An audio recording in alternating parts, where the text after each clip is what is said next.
Mr. Putin he's very smart. Well, you know him better than most people. Yeah, I do. What was he like behind closed doors, away from, the sort of the public utterances? Smart and remarkably, we had a really good, blunt relationship. How blunt? Brutally blunt. Ever fisticuffs? No, but I think the right strategy most of the time but it's frustrating to people in your line of work. You should be brutally honest with people in private. And then if you want them to help you, try to avoid embarrassing them in public. Right. Now, sometimes they do things which make it impossible for you to keep quiet. But by and large, I found all the people I dealt with appreciated it if I told them the truth. How I honestly felt and what our interests were and what our objectives. Really? So you had a good relationship? You say nice things about Vladimir Putin? Is that allowed now? Wait a minute. Or was that clip just from a Democrat from long enough ago that they can claim, oh, well, things are different now? Good morning.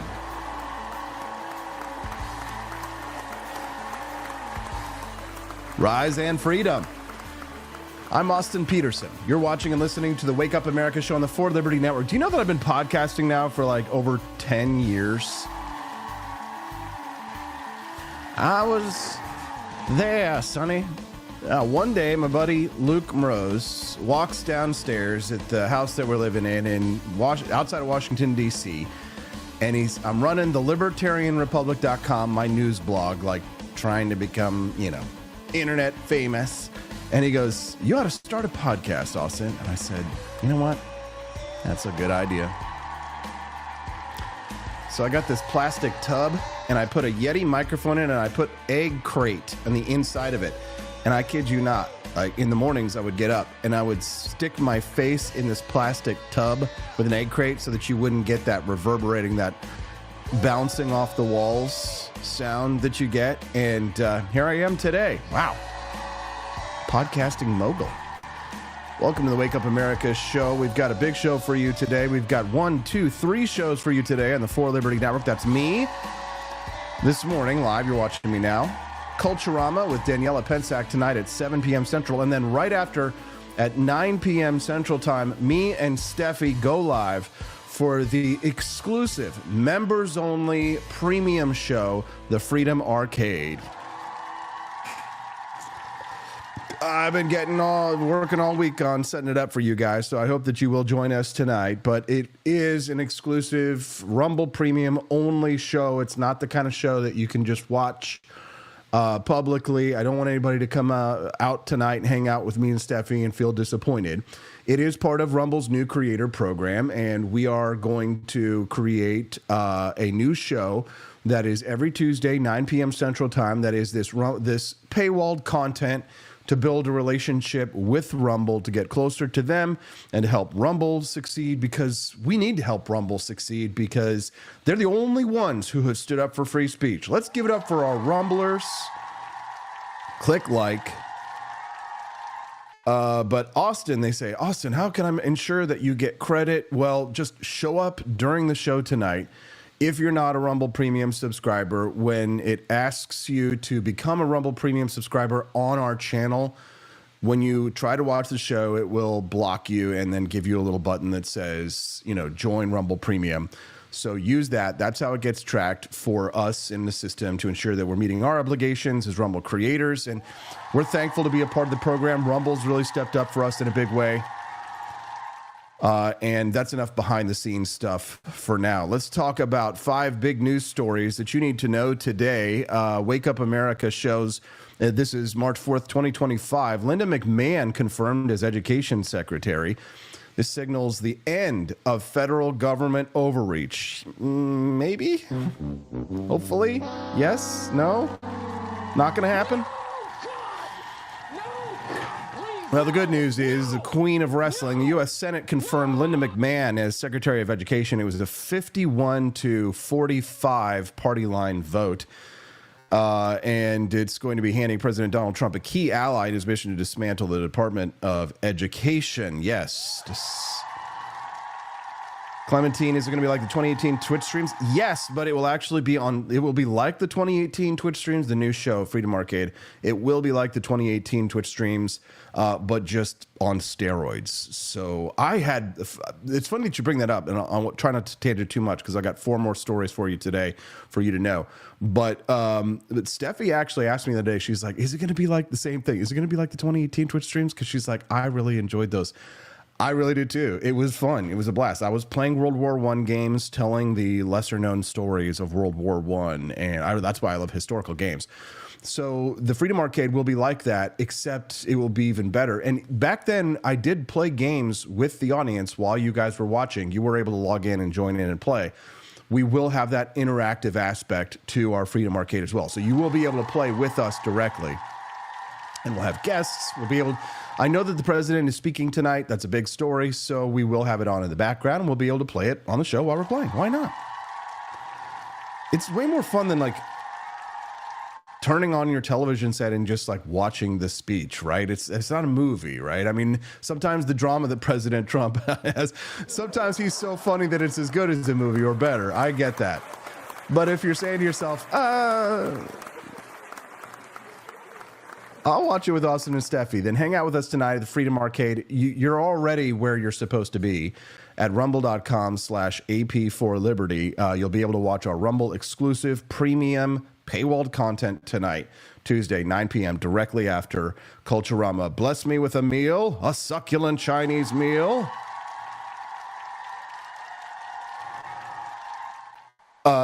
No need to worry about it if it overlaps L-dubs. I'm always competing. Every day I'm competing with the biggest people in the world. When I started this streaming this on X, somebody at X was like, you're going to compete with Mario Nawfal? Are you sure you should do that show at that time? Are you sure? And it's like, bitch, it's 24 hours a day this competition is now. There's no time. There's no better time. Oh, like, when am I not going to be competing with the biggest people in the world? You're going to do a show at night, you compete with Tim Cass. You're going to do a show in the morning, you're going to be competing with Mario Nawfal. We're competing, baby. Oh, no. I mean, trust me, it's smart sometimes to not compete. I don't compete with Amazon at 4libertyshop.com, but, at Amazon, you can't get Gulf of America, American flag shark tumblers. You can only get them at 4libertyshop.com. So I'm not competing with Amazon.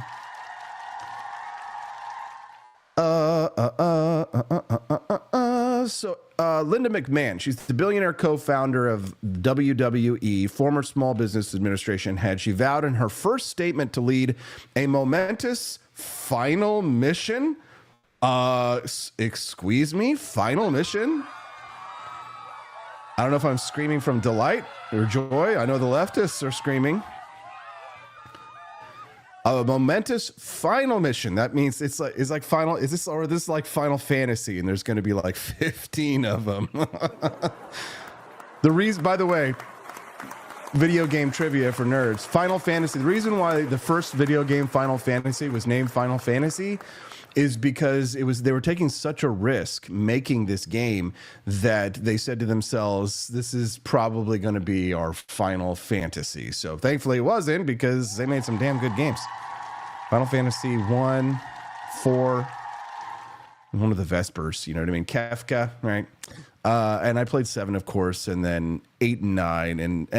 Well, I guess 9 was awesome, actually. I liked the Tetra cards, but then I did play the one where it was like 10, but then they made like a 10-2, and I was just kind of, after that, I was like, all right, that's enough. All right, Austin, move on. Final Fantasy trivia.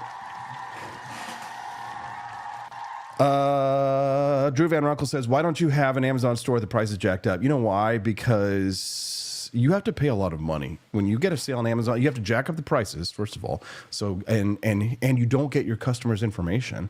It's always, if you're getting in there, Amazon is just like, they just cut your guts out, right? Here's the thing, if I build 4libertyshop.com, if I build this podcast network, this thing could be worth $1 million in 4 or 5 years. And that'd be good for me and for Hazel and for anybody else that's going to be coming after her. Think big, be big. Aim small, miss small. Trump has long promised to abolish the Department of Education, which employs over 4,000 people and manages a $70 billion budget. Good God.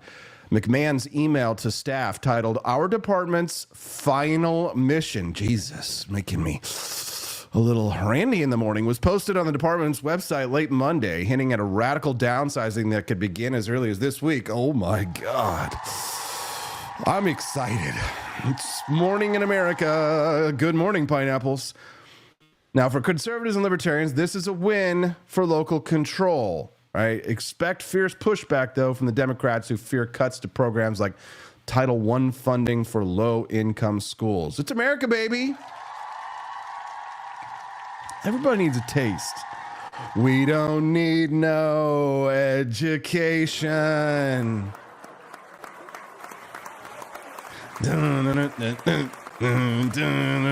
don't need no mind control. I love it.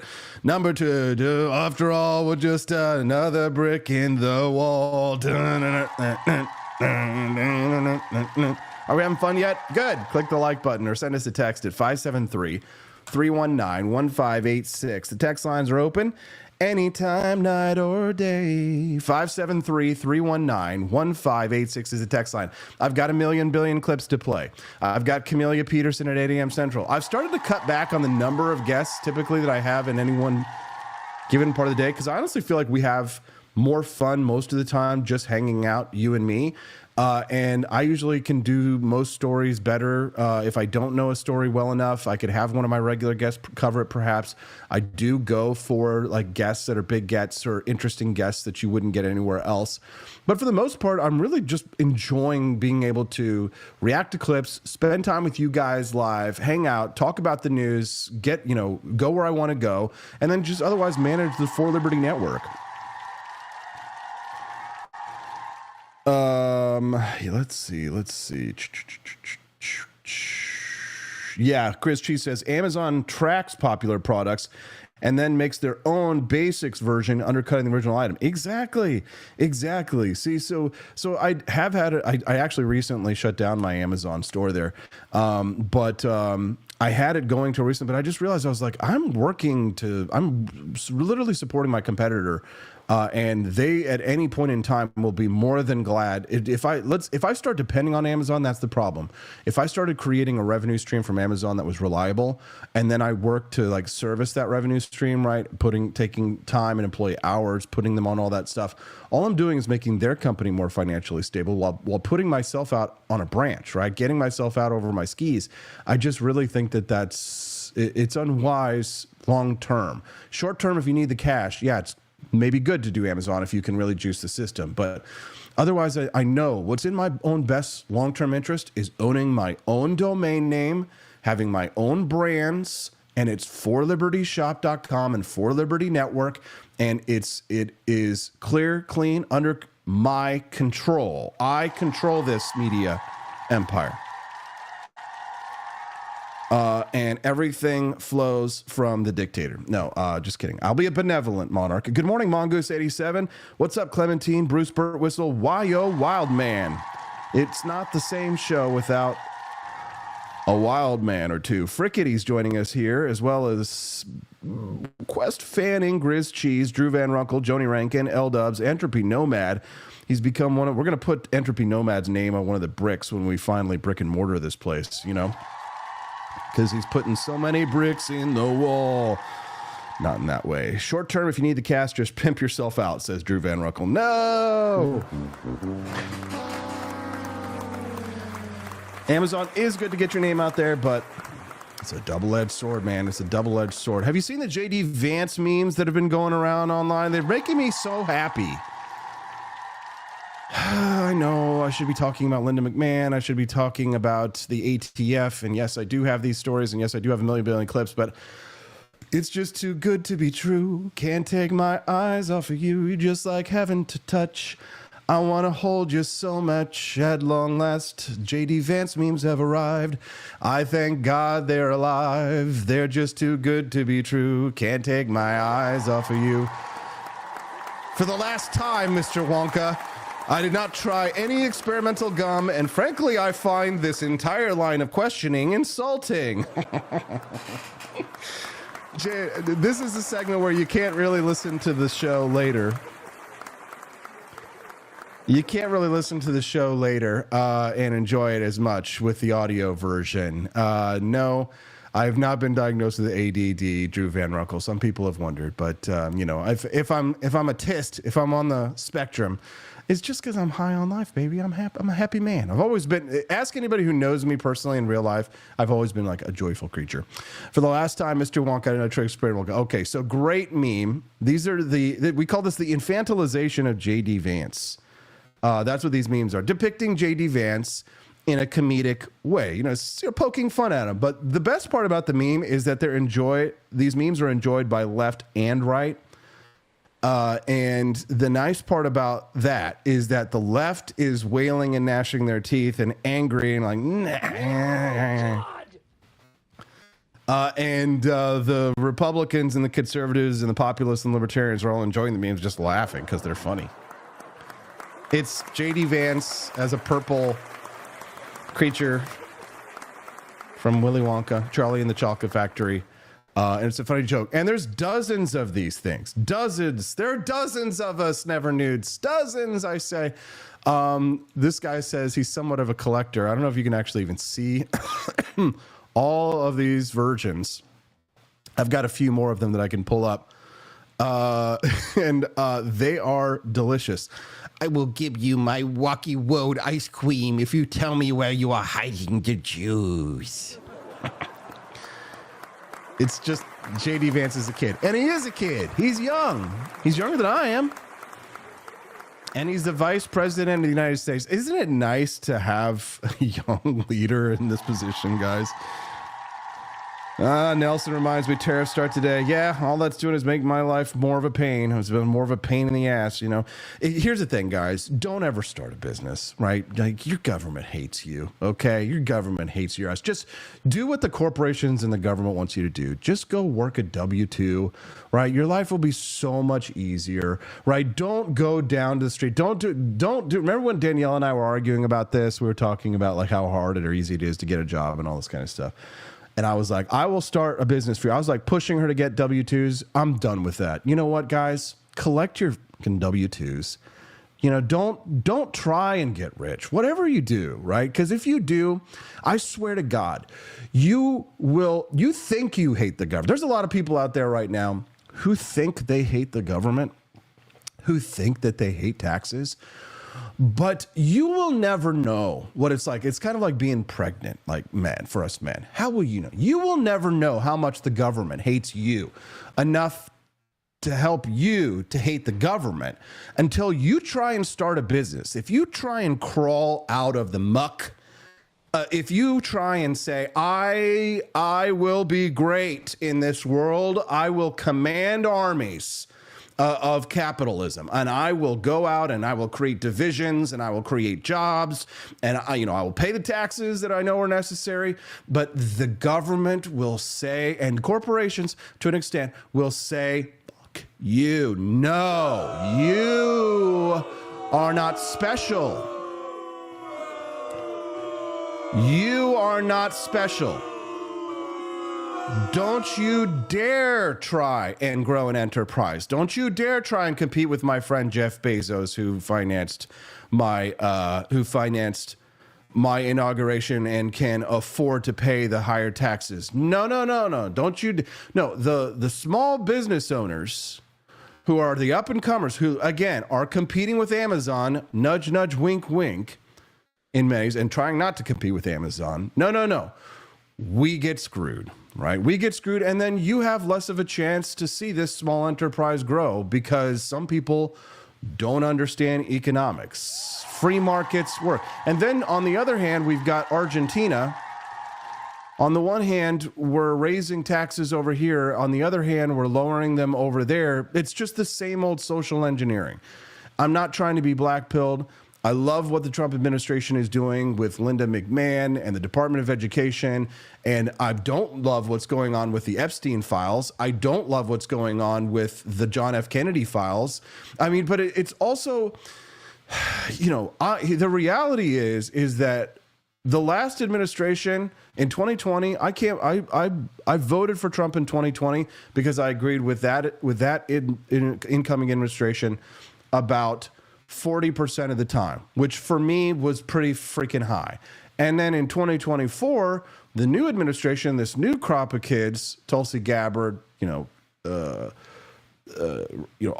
Jr., even though I disagree with Robert F. Kennedy Jr. on a lot of things, but I agree with him on some very, very important things. But this administration, 60%, I would say, I agree with, right? You got to understand I'm for limited government, baby, right? I don't want tariffs. I don't want taxes increased in this country. I don't want more hostility with neighbors over economic issues unless, again, what I'm seeing on one hand, right, this could be a ruse. It could be a ploy. It's worthwhile to discuss the fact that if tariffs are universal good, why not? Why would you say to Argentina, why would you say to Javier Milei, maybe we'll have a free trade deal with Javier Milei? Okay, well, great. So then it's a good thing, right? It's a good thing, and we want more of it. Why would we, if it's good for America, if we're America first, why are we doing free trade with Argentina, Javier Milei? If it's a good thing, then we shouldn't be doing free trade with Argentina's Javier Milei. Why would we do that, right? Because that's not America first, essentially. At least that's what I'm being told for not supporting the tariffs, right? I don't support the Marxist labor policies. I don't support unions. I don't support these labor unions who have been bleeding the American taxpayers dry and killing small businesses and destroying the possibilities of automation. And they are a millstone around our neck. The titans of quote unquote capitalism, if you will. Of course, they don't care about the tariffs, the regulations to some extent. Oh, maybe they're not going to buy, like, they're going to get a Challenger 1 yacht. They're not going to get a Challenger 2 yacht. Okay. Oh no, they don't have the helipad or the submarine, the escape submarine in case one of their, bookies comes and tries to murder them in the night or something like that. So no, it all screws the little guy. It all, if you talk about America first, you're just screwing your fellow American business owner who's trying to get himself out of the muck. And so I say to you, just pull a W-2, guys. Get your health insurance with your boring, mundane jobs. Go and work in the cubicle, right? What's stop your remote work. Come in from remote work is over. Do your W-2s, support your tariffs, hope to God that whatever, your 2-day shipping on Amazon Prime isn't, more than 10% increased, and say goodbye to your fellow small business owners here in the United States. Screw the For Liberty shop. President Trump is expected to deliver a forceful address to a joint session of Congress on Tuesday in line with his hard-charging early few weeks in products. I will tell it like it is, Trump said of his speech in a Monday post on social media. The speech is set to begin at 9 p.m. tonight, which means it'll probably start at 10 p.m. tonight, which means that means Eastern, so, which means it probably will start right when my show starts. Oh, well, we'll have it on in the background. Trump is expected to detail a plan to end the war in Ukraine. God bless him. Thank you, Mr. President. This is why I voted for you.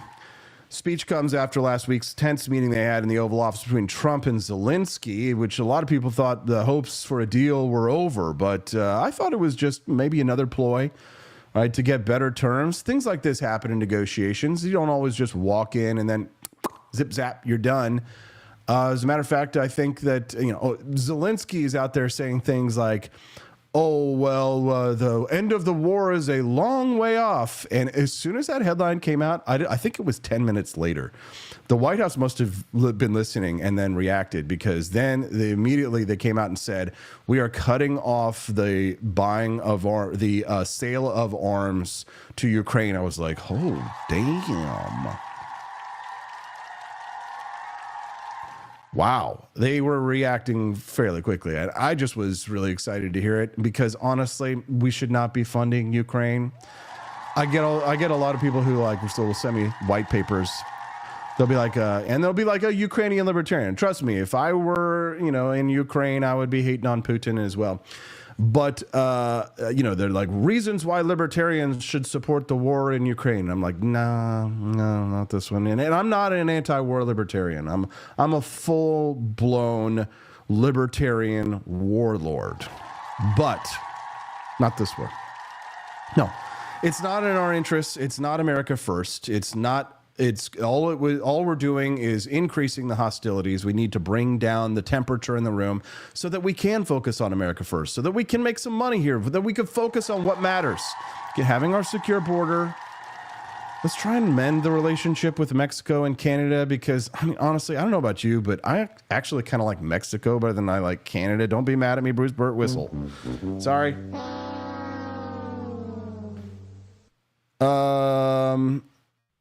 Mic check. 1, 2. Send us a text at 573-319-1586. Dad Bod Baboon says, crap, doctor's here. Gotta go for now. No. That's not allowed. No, God, please, no. No, sir. You can't send us a text at 573-319-1586. The text lines are open again at 573-319-1586. Mom said you had to find a game that's 2 players.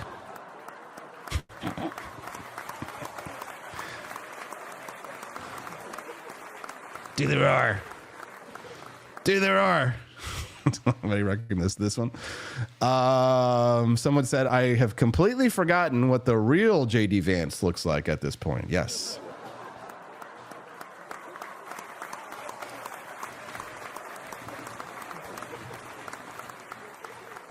Well, that's Casey Anthony. Apparently, Casey Anthony is becoming a feminist and women's rights advocate. But if you're under the age of 5 years old, then you have no rights to her. She's, I don't know. Anybody who's old enough to remember Casey Anthony, kind of like O.J. Simpson. I just really loved this video, this very cute video of the evolution of Donald J. Trump. And if you're viewing us live or watching the video portion of this show, you'll be able to enjoy it. If you're listening to the audio version later, you'll be very confused why you don't know what's going on. I get up, I get down, all my world turns around. Who was right, who was wrong, I don't know. I've got pain in my heart, got a love in my soul. Easy come, but I think easy go. I need me so. All the times I move so slow. Sherry lady, going through emotion. Love is where you find it. Listen to your heart. Sherry lady, living in devotion. It's always like the first time. Let me. Pretty good stuff. I mean, I enjoy these. I know people are like, oh, it's AI. I don't know. I like AI. I use it a lot. So that statement that Zelensky had made. President Zelensky supposedly made a statement today in AP. I'm not a big fan of AP, so maybe it was an incorrect statement, but he said he thinks the war's going to go on for a long time. And he better not be right about that. That's all I'm saying. Good for you, Mr. President. Get him. We don't want this war going on for a long time. Nobody does. It makes me wonder if Zelensky wants the war to go on for a long time. I mean, there's a lot of talk about money laundering and kickbacks and push. How much of the money, the aid money that has been sent, has gone directly to Zelensky? That's what I want to know. Can we get a definitive answer on that? Do we know how much of the money that has gone there has gone into Zelensky's own pockets? I would be curious to hear about it.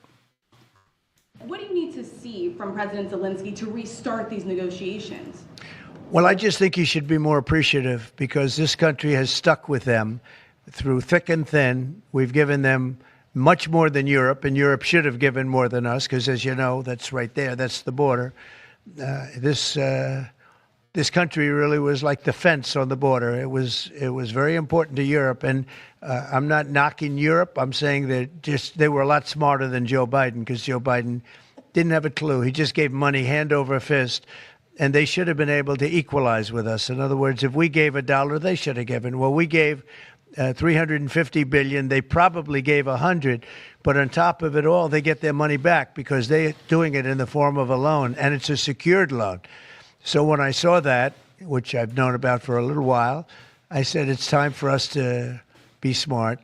At the same time, it's great for them because they get us in the country taking the rare earth, which is going to fuel this big engine, and especially... See, I don't know how I feel about this. I mean, the rare earth thing, it sounds good, but when he says getting us in the country, and you know what, there's a conflict going on and we're funding Ukraine and Americans are actually moving into the country. How about this? Just, you've cut off the funding, cut it all off. Just stop the funding. The war will end. All right. Stop the funding of the war. You know, do a deal, get this over with. Now, I always knew that it was optimistic. We're going to end this war on day one, week one of the White House. I had all those promises. Like, obviously, I never believed any of that stuff. And anybody who did, I have a bridge to say. Actually, I have stock to sell you for the bridge company here in mid-Missouri. It's the Tuscumbia Bridge Company. And I have a share of stock if you would be interested in. It is for sale. It concerns me to hear this talk about we're going to get in country and start extracting rare earths. I'm not saying it's a bad idea on its face, but there are pros and cons. Another thing that's just that it has been disappointing me about this administration is Pam Bondi, the Attorney General. Just from a simple PR perspective, what's going on with the Epstein files? It's coming. It's got here. It's on my desk. All this. It's just weird. Start with the Epstein case because. There was an expectation that this was going to be bigger. You had the same expectation. We all did. And the FBI handed over a couple hundred pages of documents. But, you know, Sean, I gave them a deadline of Friday at 8 a.m. to get us everything. And a source had told me where the documents were being kept. Southern District of New York, shock. So we got them all by, hopefully all of them, Friday at 8 a.m. Thousands of pages of documents. I have the FBI going through them, and Cash is also, now that we have Cash here, it's a game changer, of course, and Cash is going to, Director Patel, is going to get us a detailed report as to why the FBI withheld all of those documents. Okay, I want to be clear because I think people got frustrated because they were expecting more. You were expecting more, and you didn't find out less than 24 hours before the release. You got a whistleblower that confirmed that there were way more documents that they were supposed to turn over, and then you found out just before that. Well, sure. And you're looking at these documents going, these aren't all the Epstein files. You know, there were flight logs, there were names and victims' names. And we're going, where's the rest of the stuff? And that's what the FBI had turned over to us. And so a source said, whoa, all this evidence is sitting in the Southern District of New York. Yep. So based on that, I gave them the deadline, Friday at 8, a truckload of evidence arrived. It's now in the possession of the FBI. Cash is going to get me and himself, really, a detailed report as to why all these documents and evidence have been withheld. Why? And, you know, we're going to go through it. Why do you think that the elite billionaire pedophile demonic cults, why do you think that information hasn't come out? Why? I wonder why. Why do you think? I mean, a literal truckload of evidence? A truckload, right? So like more than would fit in like one of those binders that they handed to the conservative influencers last week. Cringe. No. Cringe. Good morning, everyone. Welcome to the Wake Up America Show. I'm your host, Austin Peterson. Thank you for joining us on the show. We're glad to have you here with us live, if you're live. Make sure you click that like button. And if you have never watched our show today, make sure you click follow.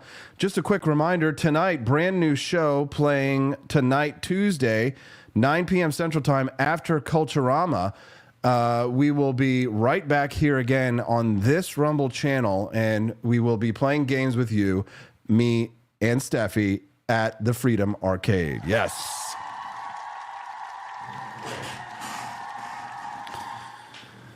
Trey, okay, we knew there was fighting within the FBI. I never thought they would just hand over the files. So then what do you think the whole influencer photo shoot was, right? What was the whole, well, we're giving them binders, right? And it's like, do you think that the administration used them for a photo op? Because if so, egg on their faces. But like, what was the point, right? Just to make everybody, and then the whole rickrolling from the Judiciary Committee on the Epstein files, and then the link to a rickrolling clip. I mean, we're talking about potentially dead children, but definitely assaulted children, and we're talking about hundreds of them. I wonder why we don't give the same amount of gravitas to this story that we do, oh, I don't know, to Kaylee Anthony, who we're going to be talking about, Casey Anthony, coming up soon, Camellia Peterson at 8 a.m. Central Time, you know what I'm saying? So that was one dead girl, right? We're talking about hundreds of potentially dead. I'm sure that there's got to be some bodies, have been some bodies that were buried. You know, it's like the what's the old saying about the politician, that you can survive everything but a dead girl or a live boy in your bed, you know what I'm saying? There's no way they didn't brutalize some of these children on that island. I guarantee that if you if you do an excavation at that island, there are corpses, right? You just, when you build an elite ring to that point, to that measure, somewhere along the line, somebody's going to talk, right? It's like a mafia, right? You don't get to that point where you've got so many people in such an operation. It's like P. Diddy. People are going to talk, right? I mean, it's just, what's surprising is that the P. Diddy stuff is only really starting to come out now. And maybe we should be surprised at maybe how people do keep their mouth shut to a certain extent. If so, it's probably because they're afraid and the threats were there. So I guarantee you there are some bodies buried on that island, or at least there are some corpses that are weighted and dropped to the bottom of the ocean not too far away from that island. But if Pam Bondi is playing dumb or playing a game here, maybe because her own life is in danger, right? Kash Patel's own life is in danger. I consider anybody from the cabinet level up to be at a state of danger that I don't know if anybody's been in since John F. Kennedy, honestly. Because, and speaking of John F. Kennedy and the JFK files, because we've already seen the people try to assassinate Donald Trump twice, played out, right in front of us, one of them, an unbelievable in a day, which we don't talk about enough. We really don't talk about that enough. But when it comes to, Robert F. Kennedy Jr., I mean, he's a enigma wrapped up in a sesame seed bun, because yesterday he makes this pro-Israel statement, which pisses off all of his conspiratard base who are mad at him, because he also said, yeah, measles vaccines are okay, and not maybe giving the kids the tism. So all of RFK Jr. supporters are mad at him because most of them are rabid anti-Semites, or they're rabid anti-all vaccines, and RFK Jr. is not anti-all vaccines. And so you got that mess over there to deal with, and who wants to even deal with that question? But then you got the tariffs to deal with on the other hand. You got the Ukraine war and stuff. What's the bright spots? Well, the bright spots, not the budget. Federal spending soars as debt hits $36 trillion. It's time for some cuts. It's time to cut spending. It's time to cut the spending. The U.S. national debt officially crossed $36 trillion last week, according to the Treasury Department's latest figures. I know. I hate it too. With annual deficits averaging $2 trillion under the Biden administration, spending on entitlements like Medicare and Social Security projected to hit $2.5 trillion combined. In fiscal year 2025, they continue to balloon. Interest payments alone now exceed $1 trillion annually. Interest payments, more than the Pentagon's budget. Senator Rand Paul sounding the alarm, demanding deep cuts to discretionary spending and a rollback of recent green energy subsidies costing $369 billion from the 2022 Inflation Reduction Act. Who passed that law? Libertarians see this as proof that the federal government's unchecked growth threatens economic liberty. Expect this to dominate the budget talks as the new Congress convenes. We're going to be talking about all that and more a little later. Sherry, Sherry, baby. Good news is on the, looking for good news on the economic front is that Trump has successfully been getting people to spend a lot of money investing in the United States. Good for him. Taiwan Semiconductor is announcing that they will be investing at least $100 billion in new capital in the United States over the next short period of time to build state-of-the-art semiconductor manufacturing facilities. I think also it's going to be in Arizona, which is what I understand, which is a great state. I like it because I want it.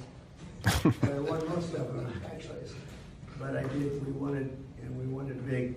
The most powerful. President announces $100 billion new investment in Arizona. Way to go. I don't think I want to hear about the tariffs. Democrats sounding like hypocrites. So what is it? A Tuesday, of course. What the hell was that? My question to Elon Musk, she says, sorry about the quality there. And what the hell are you doing here in America? Go back to South Africa. Excuse me? Excuse me? What did you just say there? Oh, no, girl. Is you a bunch of minorities telling the white man to go back to Africa? What is this? What is going on? This is a bunch of minorities telling the white man to go back to Africa. Is this? I just love it. I love 2025. Yeah, it's still kind of shit, but at least Trump is putting a little mustard on the poop sandwich that we're all having to eat, because usually it's just a cold, straight poop sandwich. Trump has taken the liberties of putting the poop sandwich in the microwave, warming it up a little bit, and maybe a little salt and pepper on it, right? So there's some flavor, and adding on a little cheese, and just dressing up this shit sandwich that we have to eat here in the United States with the debt and the tariffs and the taxes and the fact that the lawmakers aren't passing spending cuts, and that that we're having to deal with this Ukraine shit situation.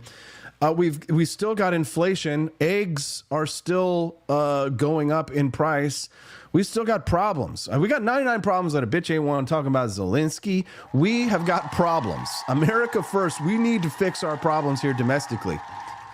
And they're telling our biggest and our brightest brains to go back to Africa. Look at these retards. Where's that account, the retard finder?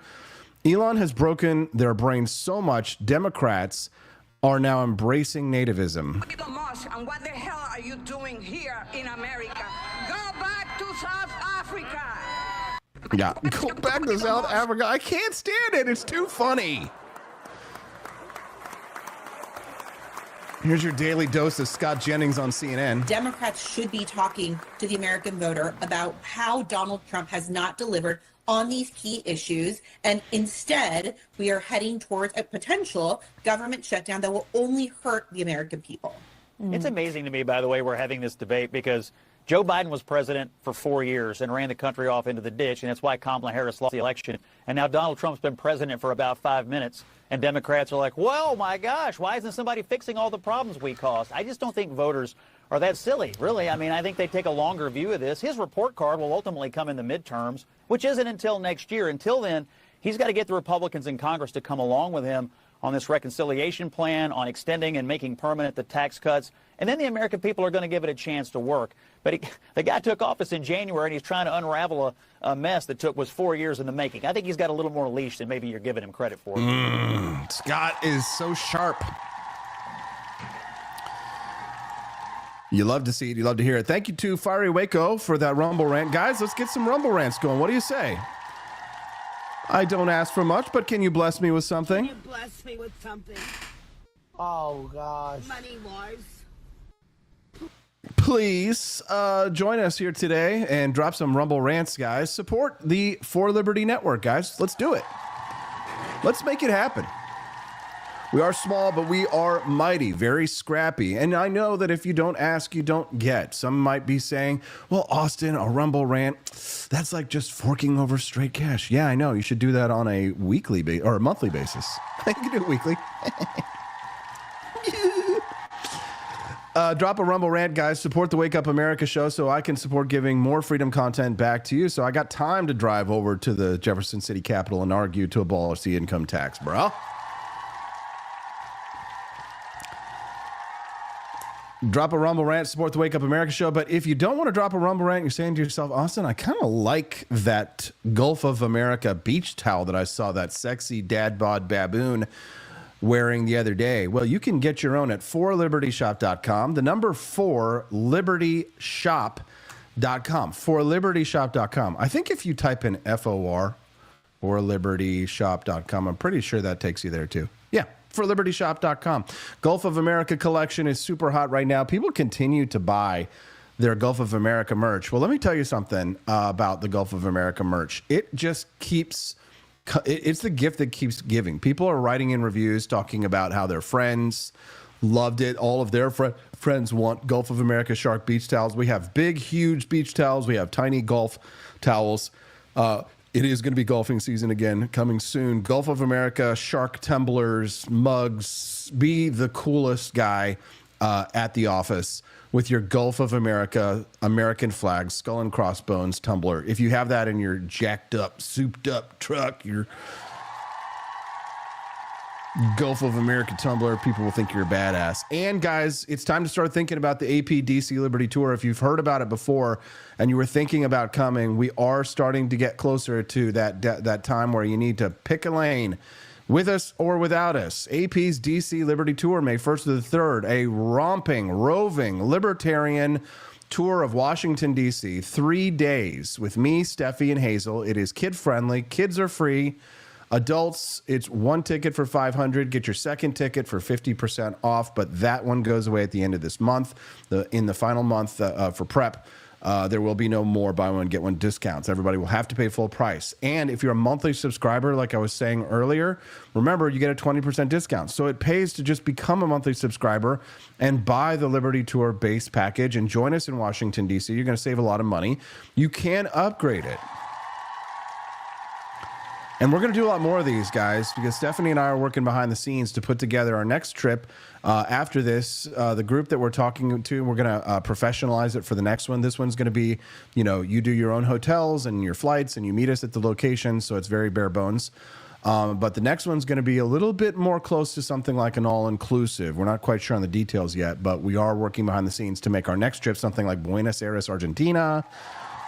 Let's go. Viva la libertad, carajo.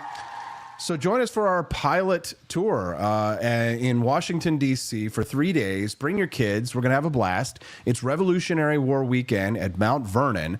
So we're going to get to see George Washington's tent recreated and reimagined.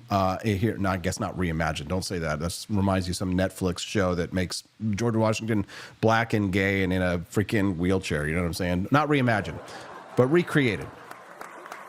We'll do a Capitol tour. We're going to get Peruvian chicken. One lucky couple and their family, they already purchased the private dinner with me, Steffi, and Hazel, so that one's already sold out.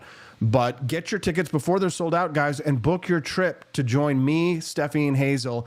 Revolutionary War weekend in Mount Vernon, a Capitol tour, the Jefferson Memorial. We're actually going to get to have Thomas Jefferson there. We're going to get to speak with him, ask him questions. Yeah, you will see.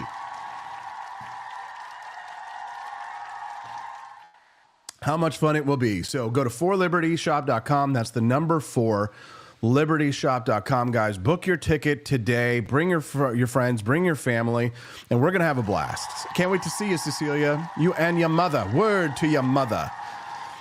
Good morning. Welcome to the Wake Up America show. Click that like button if you're enjoying the content today. Guess who's back? Back again. Casey's back. Tell a friend. I sweat to death. Okay. Today is Saturday, March 1st, 2025. This is my first of probably many recordings on a series that I'm starting.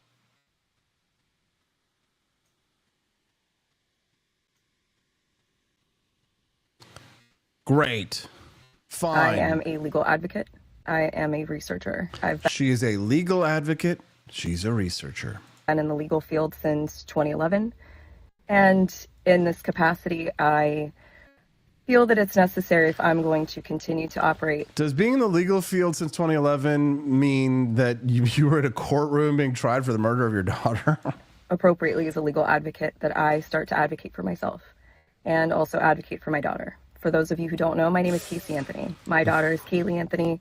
My parents are George and Cindy Anthony. This is not about them. This is not in response to anything that they have said or done. That's not to say that I'm not going to respond at some point to some of the things that they have said and done. The whole point of this is for me to begin to reintroduce myself. I'm doing this both personally for me, but in a professional capacity. Moving forward, the majority of what you will see will be me speaking in a professional capacity.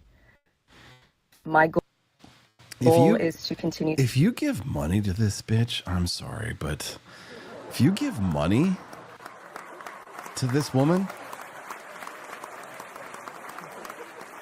what are you doing? Tonight, 9 p.m. Central Time, it's the Freedom Arcade. Me, Steffi, maybe Hazel, we'll see.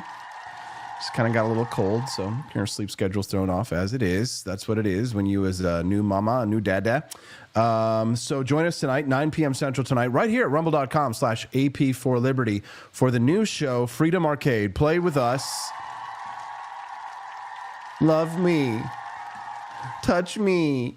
Join me and Stephanie P over at rumble.com/AP4Liberty tonight. Remember, it is exclusive. It is paywalled. It is members only. It is a Rumble Premium subscribers paywalled content. It is exclusive content. So when you come tonight, please don't be upset with us, because Steffi is so worried. She never wants anybody to be mad at us. And trust me, I don't either, but I know it's inevitable. When you run a business and you do podcasting and you give your opinions all day, people are going to be mad at you. I'm sure people have been mad at me in the comments already this morning. But she's like, oh, I just don't want anybody to show up tonight and think that, oh, they're going to watch the show, but then they see the paywall and then they send us angry messages and stuff. I'm like, Stephanie, that's going to happen because that's just what people do. Everybody wants everything for free.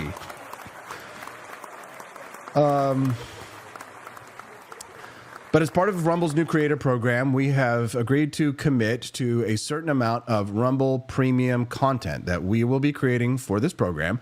And that is what the Freedom Arcade will be. So if you are already a Rumble premium subscriber to Rumble, then you don't need to worry about it. You'll be able to watch the show tonight, no problem. We get credit when people sign up on our account for Rumble Premium. So if you're not a Rumble Premium subscriber, but you plan on becoming one, and you're like, how can I do it? When you see tonight the stream, it will have an overlay that will show you the show is behind a paywall. It will give you an option to become a Rumble Premium subscriber. And you can become an annual subscriber or a monthly subscriber.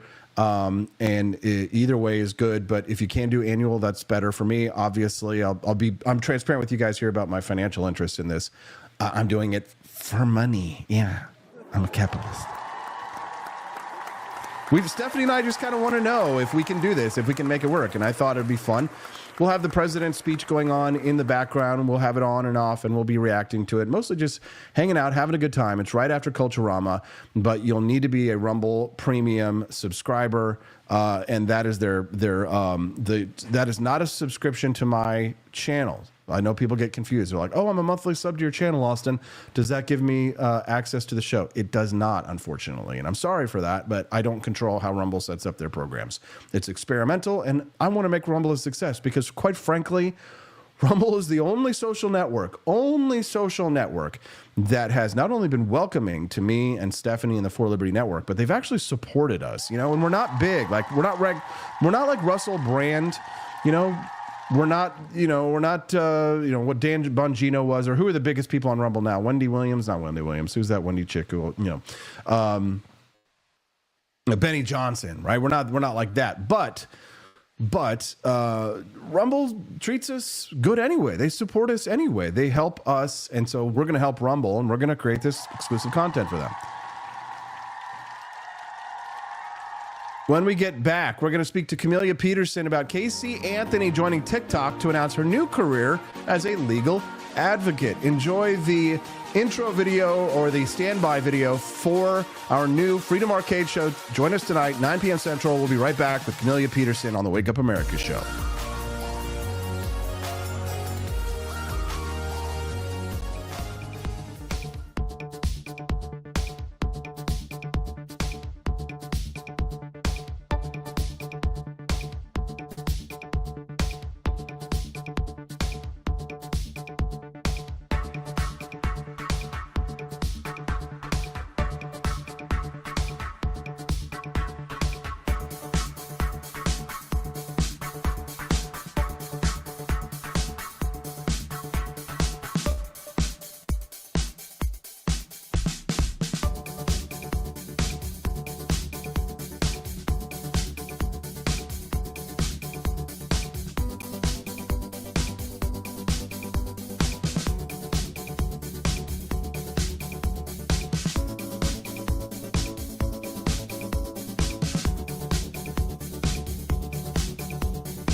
Tired of spending your hard-earned money on woke corporations that don't share your pro-freedom values? Fed up with sipping liberal lattes and progressive cappuccinos? Introducing Founding Flavors from AP for Liberty Shop. Get your day started with Washington's Revolutionary Roast. As robust and principled as the man himself, this blend is the shot of energy heard round the world. Or maybe you want to taste the fervor of freedom with Adams's Patriotic Perk. It's as dynamic and balanced as the U.S. Constitution, sure to awaken your spirit of liberty. For the aficionados, we've got the Jeffersonian Java, a complex mix of flavors that speaks volumes about your refined tastes. And don't forget Betsy's Liberty Lullaby, our decaf option, crafted with the same care and dedication Betsy Ross put into our Star-Spangled Banner. This blend lets you enjoy the taste of freedom anytime without losing sleep. No woke beans here, folks. Just pure, patriotic, pro-freedom flavors brewed with love for liberty. So why compromise your principles for a cup of coffee?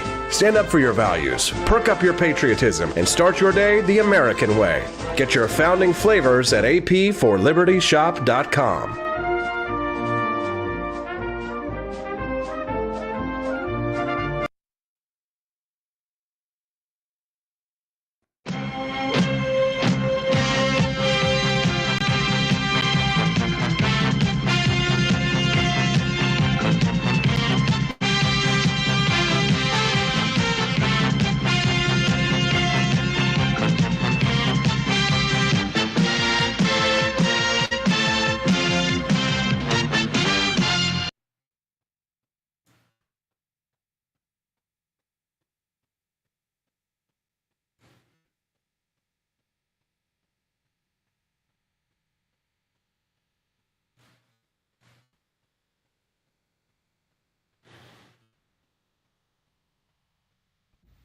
So with that, please join me on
tired of the strange radioactive effects of leftist culture?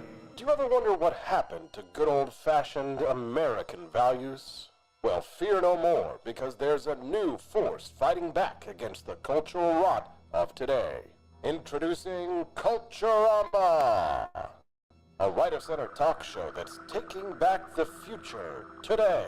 Hosted by none other than blonde bombshell herself, Daniela Pensack. She's not just talking, she's taking culture back. With sharp takes, brilliant guests, and a few surprises along the way. Tune in to the live video podcast twice a week, because the future doesn't have to be weird. It can be Culturama. If there wasn't going to be somebody who was So with that, please join me on Substack. If you have questions, I will set up an Casey Anthony email address where we can correspond directly up until. There it is. All right. Casey Anthony, the Florida mother controversially acquitted of killing her only child in one of the state's most notorious murder cases more than a decade ago. She's now launched a new career as a legal advocate, because these days women can be whatever they want. They can be doctors, lawyers, Indian chiefs, murderers, feminists, Substack owners. You know what? My next guest is maybe at least one or two of those things. She wants to be everything to everyone. She ends up pleasing no one. But that's what lobbyists are supposed to do. They're supposed to make friends with everybody. Those dirty, stinking, dark money flinging lobbyists, like my next guest, who went from, I don't know, a canoe rowing, Missouri River riding, beer drinking, partying, good time Missourian to erstwhile radio show guest to now full-blown lobbyist here in Jefferson City, Missouri. She is the problem. Camelia Peterson. Camelia, how's that intro today? I am problematic. Many such people would say so. Not as problematic as Casey Anthony. We won't. Yes, we won't put you down on whatever the level of hell that you will be in for being a lobbyist, a registered lobbyist. Casey Anthony, I can assure you, will be lower for ostensibly, allegedly, but not legally speaking, apparently, murdering her own daughter. It's kind of like OJ, if I did it, right? Kind of sus. But now she's a feminist. She's anti-Trump, and she's going to tell us all how to live our lives. Would you cook? Would you drink a glass of wine if she handed it to you and looked at you like this as she handed you the glass of wine? That's I think I'd be leaving right then. That's a little intense. They creep me out a little bit. Okay. No, it is wild. I had to refresh some of the details because it's been so long since I heard anybody talk about Casey Anthony. It popped up a few years ago. I think they did the documentary whenever that was, and then maybe she wrote a book or something. But yeah, so it's fascinating though, because I think that people feel like that the time is right for them to just come reinvent themselves on the internet. You know what I'm saying? And it also, who popped up into my mind whenever she showed up, and I was thinking, what is this deal with, although I think the reaction to her has not been quite the same, but Luigi Mangione or whatever his name is, I'm like, what is the deal with glorifying and elevating and putting these crazy people on pedestals online? Now, I think it's a little bit different. Like the Casey Anthony thing, at least from what I've seen on Twitter so far, has not necessarily had that kind of reception. Well, she's gonna at least get be fetishized by leftists who love the idea of murdering children. Pro-abortion type people are going to be, they'll be hot for Casey Anthony. Right. I mean, everybody likes a redemption story when it fits their narrative, right? And I think that's the case, with her as well. There will be people who prop her up as an example of somebody who overcame, great trials and lifted themselves up by their bootstraps to now, contribute meaningfully to society. I guess that's how we can frame that, right? Meaningful contributions to society, because she's had a lot of legal experience. She said. Yeah. right. So did O.J. Simpson. Doesn't make him a lawyer. So, with all of this legal experience she has, I guess that, qualifies her to now be an advocate for others. It's just too bad she wasn't an advocate for her own daughter all those many years ago. We need Linda McMahon in here to oversee Camillea's career as a professional wrestler from the top rope. Casey Anthony becoming an influencer for the policies of the Democrats. She says she's doing Substack and social media to stand up for the LGBTQ community, queer people, and women's rights. She's now a women's and LGBTQ activist. I guess the grift is straight up and simple. Man, what am I doing? Know your audience. Know your audience. I guess you're right. I wonder if there's more money doing that. If I need to do the For Liberty network or something and do like all the. If I did the gay You are shit. a straight white male. It's too late for you. Well, but if I become trans, then then I'm actually more oppressed than you as a woman. But she's a woman, so obviously she's oppressed, right? Well, evidently, I guess so. It was interesting to me. She said something, made this little comment about how that she's, of course, she's talking about how she still values her personal privacy, and that's most important. And she's going to elevate these issues about privacy, in people's individuals' lives, not just, celebrities and politicians, which, okay, yes, like we can agree on that. But however, she's like, so you're going to get really familiar with my car. Like, okay, so you're going to do car videos. Yeah. The thing is like she made this comment about how that she was doing this on, that yes, she was doing it on TikTok, and she said something about Meta platforms, but she was going to transition off of that because like she really loves Substack, and maybe there's something I'm missing about Substack. Is Substack like activist in this realm? Like, I don't know. Nah, it's just a good place for people who want to write their to have a host a blog that they don't have to like own their own server and do all that stuff. Yeah, there was something like for some reason that she wanted to move away from those other platforms for some reason, but she really like Substack got her full support, and I just thought that was curious. But anyway, yeah, that's. I don't know. Excuse me, if you can, do video content on Substack now. Well, you could probably just put your YouTube video embedded on the website and all that stuff. I mean, the thing is, Casey Anthony, she was acquitted of first-degree murder, aggravated manslaughter, and child abuse, despite the fact that everybody believed that she did it. Right? This is, it's an example of the system prioritizing procedure over popular sentiment, right? Whether that's a win for due process or a failure of accountability depends on your perspective, right? It can be both. Two things can be true at one time. The prosecution may have tried to go too hard on her because they sought the death penalty. They alleged that she used chloroform and duct tape to kill her, but the jury found insufficient evidence of that. So, but post-acquittal, she's largely been living kind of a secluded life. She's been shunned by society. And, in some ways, social consequences can be as bad or even worse than the punishment that a government might enact. Her case was kind of dubbed the social media trial of the century by Time magazine, and that was in 2011. 40 million Americans watched part of that trial. 40 million people. Casey's legal team claimed Kaylee drowned accidentally in the family pool, and her father, George, covered it up. That unproven theory, raises questions, of course, about whether or not, there's been any accountability at all. There's been no accountability for her death because, let's face it, if she wasn't murdered, if she died on accident, somebody wrapping her up in a bag and putting her in the back of a trunk and all that, there's foul play involved with her death. So no justice has been done to that child. We're talking about justice for children and making a mockery of the Epstein files, but it's disgusting and it's wrong. Sorry to rant. Agreed. No. I mean, the thing is like the biggest thing kind of when I was reviewing details was that she went a full month without even reporting her missing.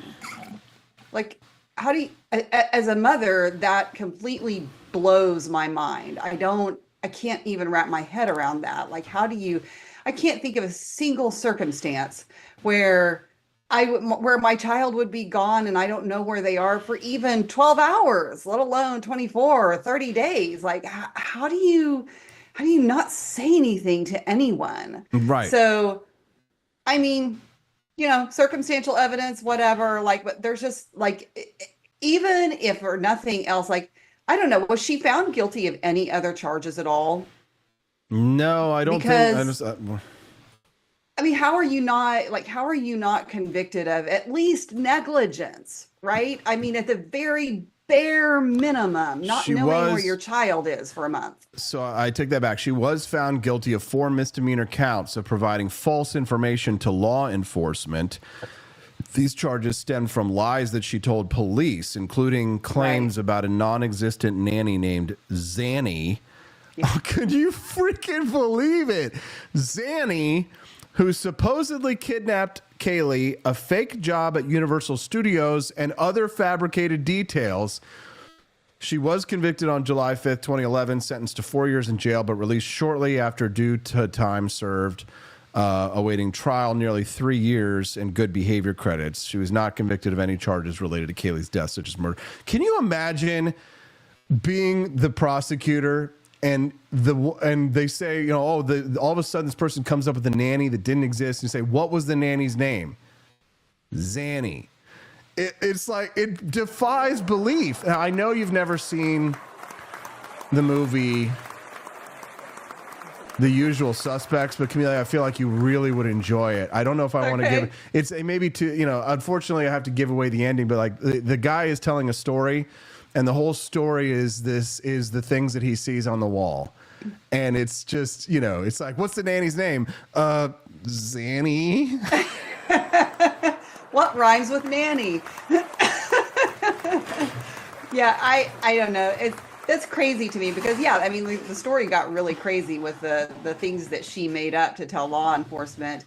And I don't know, who knows what is broken in her brain or what her life circumstances were that, she became the kind of person who would do all of those things. It's hard to say, but I think that, when it comes down to right now, like I'm all about redemption. Okay. But I also think that you pay the consequences for your actions.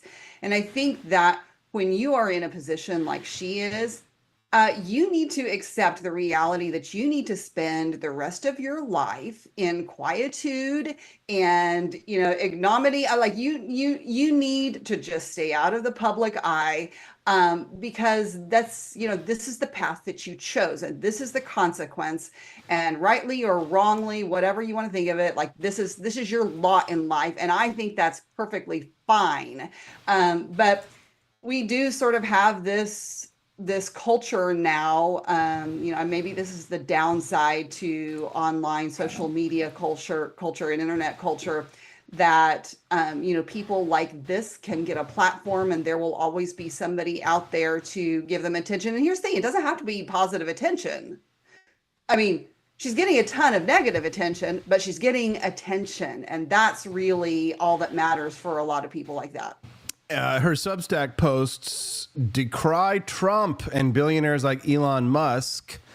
She is apparently going to be wading into feminist activism, which is, I mean, in terms of cringe, the cringe levels for Kaylee Anthony talking about feminist causes and LGBTQ issues and like jumping on board the Elon Musk is dumb narrative. The cringe levels are off the charts with this one, Camelia. Where are the feminist activists and the prominent people on the left who are decrying her claims to be one of them? Yeah, right? I mean, surely those people exist, but will they have the guts to say anything publicly? Good question. You can't tell me that all of those people on that side of things, regardless of how much I disagree with them, you can't tell me that all of them are, lockstep in favor of her making a splash in their movement. They just, the Democrats they can't, get out of their own way. This is Camelia Peterson joining us live here on the Wake Up America show. If you're enjoying this content, make sure that you support the content, click the like button. And if today's your first time watching the Wake Up America show, click the follow button as well. If you are enjoying this content way more than the average Kermode bear, then click a Rumble rant and drop a few bucks into the tip jar today. We'd be very grateful. Can you bless me with something? Can you bless me with something? Oh, gosh. Money-wise. Please drop a Rumble rant or go to forlibertyshop.com and buy a box of delicious Founding Flavors coffee. And you can also get a nice Javier Malay. Oh, there you go. Viva la libertad, I carajo, hear he's indeed. doing pretty well lately too. Yeah, like what's the deal with the whole concept of, we're going to slap a tariff on this, 25% here, and then we're going to have 10% over there, and then we're going to do 0% with Argentina? If tariffs are good, shouldn't we be tariffing the hell out of Argentina too? I mean, why do we even do international trade at all? I don't know. This has been an ongoing thing that people are saying this is it's a strategy, or tactics, I guess, as part of his strategy. And okay, like I can see that argument in that I think it's been effective sometimes, and that some of these countries who have backed down some on the things that they've been doing. But I don't know that it's going to continue to work. And there's some countries it won't work with. Like Canada, like we can talk about whether or not we need to annex Canada, but I don't think that they're going to bow the knee, so to speak. It's like the minimum wage. If raising the minimum wage is a good idea, and so why don't we just raise the minimum wage to $100 an hour? And by the same concept here, if we're going to have tariffs 20%, if 20% is good, what's wrong with you? You freaking Taffer, give you 75%. How about 150% tariffs? Why not? Right. Well, the problem with this being just a threat is at some point, if somebody calls your bluff, you have to follow through. And if you follow through, we see the same results. And I know people like to argue about this, but the numbers are out there and the data is clear. When tariffs were instituted during the previous Trump administration, particularly steel tariffs, I'm sure there are other examples as well, the price of steel in the United States went up. Like the numbers do not bear out that this will bring back, and it did not bring back manufacturing to the United States. Like that was not the end outcome of this. And there's lots of information and studies and data out there to prove that. So, the question is like, if somebody calls your bluff and today it's supposed to go into effect, the 25% tariffs on Canada and Mexico, I believe, who pays that? Like we pay it. Like that's, your avocados are going to be more expensive. And I know people are like, oh, well, you need to buy California avocados anyway. They're better. And I'm like, okay, but I kind of like to at least have avocados for $1 or less because, eggs are $5 and everything else is going up. And I understand that things are going to take time to come down a little bit. Can we not make it worse on our way to doing that? And I think, we pay the end result of those tariffs. Well, I also love the delicious irony from the lost cause segment of the right, which loves to say that slavery was not the primary motivating cause for the Civil War. On one hand, they will and will say, why was it that the Civil War started then if it wasn't for slavery, over slavery? And they'll say, oh, well, it was the tariff. It was the abominable tariff of the North. So wait a minute. So then the tariff, so then the North bears you know what I mean? Like Austin's read a damn history book or two in his life. Yeah, like it's good when it's our, when it's our tariff. We have our tariffs, right? Those damn Yankees and their northern tariffs, they are the ones responsible for the Civil War. Damn Yankees.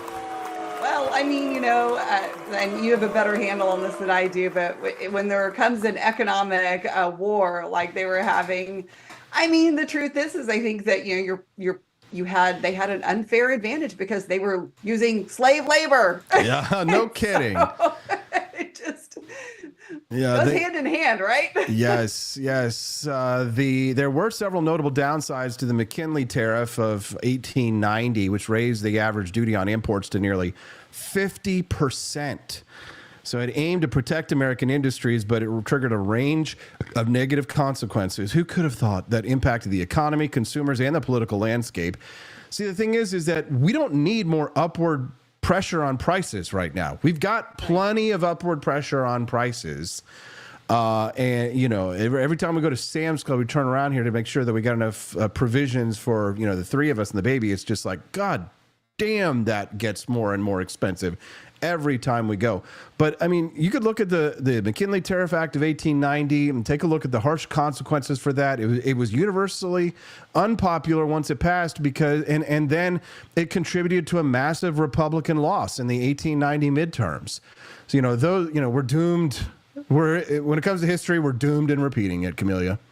Well, and then one of the most common arguments you hear is like, well, this is how the United States in the very beginning, you know, got their income was through tariffs and the founding fathers, right? I mean, like those are the arguments you hear, but you know, and the problem is like, okay, but we also didn't have an income tax at the time. And if you want to talk, like if you really want to talk, let's do tariffs instead of income tax.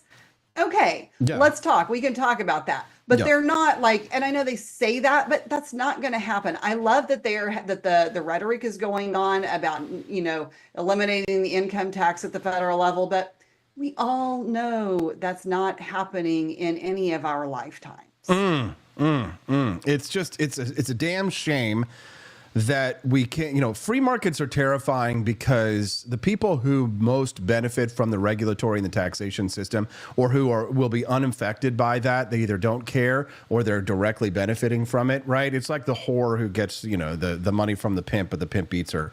We are in a situation where our economy is so fragile from the last 4 years of the Biden administration and what they've done to us that it's like, you know, people just think that like, the economy can be turned on and off like a machine. They think that it's right. This is the Keynesian fallacy that these animal spirits of the economy. The economy is what Friedrich Hayek revealed was that the economy was organic. It's not a machine. You can't. They try and stimulate the economy, right? They do stimulus checks and they do stimulus, right? Money that they try and inject directly into the economy, which of course is absolutely inherently inflationary. Right. But in terms of rising prices, you cannot account for the damage that is done down the line to the supply chains and the supply lines for what people want. Like what was the first thing we were all freaking out about during COVID-19? It was the shortages. Right. And the shortage. Why did the shortage happen? Well, gee, I wonder why. I wonder why. But people don't learn their lessons because it's all short term thinking. You know, it's like everyone's a homosexual and they can't think beyond 10 seconds. Well, and honestly, you know, I know this is something that we talk about that on the left, where there's this constant comparison, right? You know, why are some people making so much more money when other people, you know, are living on the street? There's this constant, and they call, you know, the tax policies that we want to see implemented, they call those regressive because they say that rich people benefit more, and they want everybody to be on like not just a level playing field. They wanted everybody to be on level outcomes, which is completely different, right? And so one of the things, as we've been doing just at the state level, these, you know, zero income tax tours across the state, because basically everyone, we do so much questions and answers are like economic, you know, lessons in economics. And there have been people from the left every time who have showed up and who have made those arguments. And the problem is that, you know, you do have, you know, when you have the government spending, you know, printing more money and injecting money in there, like you have to stop that. And you are literally punishing people. I loved your argument in your testimony, the analogy you gave of like, well, if a tax on cigarettes is supposed to disincentivize smoking, what does a tax on your, you know, on your income do? And so and in that, not only just how tariffs affect your supply chain, but also how the income tax affects your bottom line price at every step of the way, because everybody at every point above you in getting those goods and services is paying income tax, and it's all figured in, it's all calculated in, and you pay for it. And then you pay for your labor as well. So it is really one of the most destructive things that we can do. And I just think that, if we are not going to be able to get rid of that at the federal level, then we certainly don't need to add another tax burden to the American people in the form of a tariff. Camellia, it's just painful to see, because the economy really was the one thing that we really wanted to get out of the Republican administration. I mean, I know I see a lot of right-wingers who are like, I don't care about the rising prices. I just want to see the libtards burn and shit. And I'm kind of like, all right, well, I got into Must this. be nice. Yeah, must be nice. Must be nice. That's a very boomerific kind of I got mine, screw you kind of a thing. For a lot of people who say that our attitude of free markets is some kind of like boomerific conservative, like relic of a bygone era, that surely is the attitude of the bygone era of screw you, I got mine. Absolutely. But the economic question, I mean, I'm building a business. I'm trying to grow a family and grow a network. I'm trying to build a business. Like, I have to sit in on all these fucking meetings about tariffs, and I have to listen and try and understand and recalculate prices and all these things. They're just kicking me in the nuts, over and over again. Jeff Bezos is out in his yacht. He doesn't give a shit, right? I have to sit down and figure out why I have to pay, how am I going to charge 25% more for coffee? Or, how am I going to squeeze? Because you know what? Because here's the thing, Camellia. Newsflash, citizen. I pass the cost on to the consumers to the best of my ability. Right. And the thing is like, and ultimately, if everybody else is feeling the same effects you are, they are going to buy less because they can't afford to, because you've had to, like, it's trickled down. And, every time the Doge efforts, and this is something, by the way, you and I haven't talked about, and I haven't really dug into yet. I keep seeing these little clips about how that the numbers that Doge was putting out at the federal level of all the money that they've been saying, that they've had to constantly revise these down. And I don't know. That's something I need to dig into. But the thing is like, for all of the good things that they are doing, what I want to know, if it's what needs to come out of this, is like, how permanent is that? And one of the biggest things that we could do that would help our economy is to deregulate things. Like, if we want to make real lasting difference in our economy, we need the government to stop printing money, and we need to, slash the regulations. And I think, Trump did some really good things with regard to that in his first term, but we need to make sure that what is happening in this second term, we have this golden opportunity, and the momentum has been there. And if all of this stuff has just been feel good, performative, let's make us a splash, and we don't get anything lasting and substantive done, we're in trouble, because we're in the honeymoon period still. Yeah, no, they need to cut spending. They need to cut taxes. They need to cut regulations. If we want prices to come down, we have to put downward pressure on prices. But the thing is that there is an entrenched establishment that fights any hint of deflation. Right now, massive deflation, is that necessarily a good thing? No. But if we want to see a continued decrease in mortgage rates, if we want to see, the green shoots are there, because people were confident about the Trump economy. A lot of the economy is just placed on bets and feelings, right? To where it's like, we expected the economy is going to get better, but if the results don't come in, right? If the bears of Wall Street start to win, then it can turn nasty in a hurry. It can go down fast. And again, it's not just, and the problem was that from the perspective of the Great Depression, the Smoot-Hawley tariff, it was the final blow. That was it. It killed it, right? And where goods and services don't cross borders, armies will, for those who remember their Bastiat. No, I think that, well, I was just going to say, I think that when you talk about the free market, and, the left talks about how it benefits, the rich more and the poor get less, I don't think that's true, because one of the things that should be important to us is that the standard of living at the lowest level should be decent, right? if people are putting in effort and being able to have a reasonable standard of living, then that's all we can ask for. It shouldn't matter what anybody else who maybe is more motivated or has different skills, different talents, they work harder, if they make more money. But it is, it's true that people know best how to handle their own money. And if we are saying, look, people don't handle their own money yet, which is what we see whenever we have people like Bernie Sanders and Josh Hawley trying to say, like, let's cap credit card rates at 10% because people can't manage their own money and therefore they're getting preyed upon by lenders and credit card companies. But okay, well, you end up hurting the very same people that you say you're trying to help, because do you think that you are going to change their fiscal habits?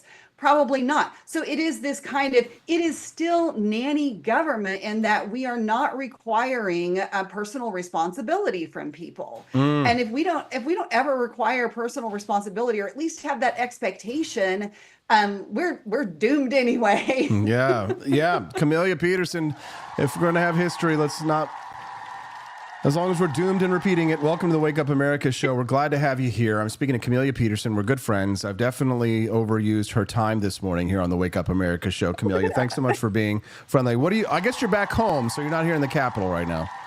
I'm not in the Capitol this week. I'm trying to take a little bit of a break, but I don't have to be there. But State GOP Lincoln Days is coming up this next weekend, and so I'm going to go do some stuff there in the St. Louis area. So my St. Louis area people, I'll see you there if you're there. We got torrential downpours happening here in Missouri. We had some storm and thunder and lightning and all that kind of stuff.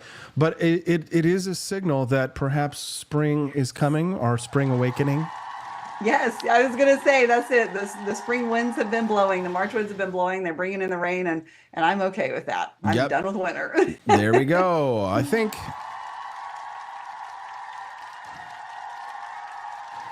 it's time for us to move on. I've got my next topic here, Camellia, which I think people are going to be. It's called Meet the California Sober Set. No booze, but drugs are fine. California Sober.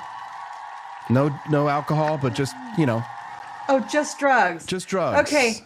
There for a second, I thought I just saw an article the other day pop up that was talking about how that there are, that more people, Gen Z, millennials, Gen Z, whoever's old enough to drink, are getting away from bars. And now we have these bars that are like zero bars because they're non-alcoholic. So what you're telling me, that these no alcohol bars are just drugs instead?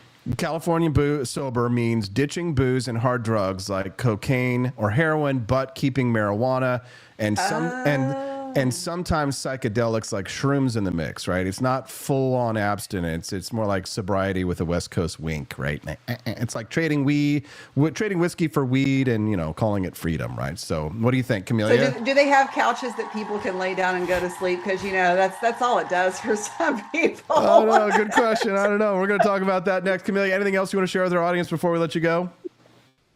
No, have a great day, everyone. Appreciate you guys. Yeah, follow her at Rare Camellia over on X, because she's not smart enough to do her own freaking plugs at the end here. Camellia, I'll do it for you. We love you. Thanks so much for your time today. We appreciate you. Hug. I give her a hard time. We're friends. She's not like Casey Anthony's mother. Boo, boo. Welcome to the Wake Up America show, guys. I'm Austin Peterson. We're glad and thankful to have you here. Click the like button. Glad and thankful to have you here. Drop some Rumble rants if you're enjoying the show today. I know that it's not popular for me to take a stand against tariffs. I know they're very popular, but I'm telling you, it's going to hurt and it's going to suck, and we're all going to pay for it and be really sorry.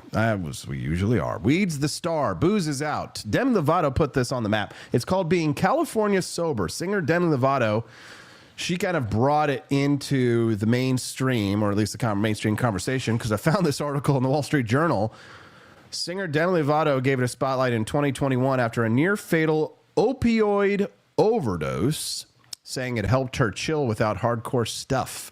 By late 2021, though, they bailed, posting on Instagram, sober is the only way to be. Lesson quote there. I mean, even celebrities can't always stick the landing. So sober. Demi Lovato says, I thought that California sober would work. Little mushrooms, little marijuana, no alcohol. didn't work. Weed is the star. Booze is out. For most, it's all about cannabis, legal in about 24 states as of now. It's a $40 billion industry dwarfed only by alcohol's $260 billion industry. Posts on X are calling it no drinking, but smoke weed still.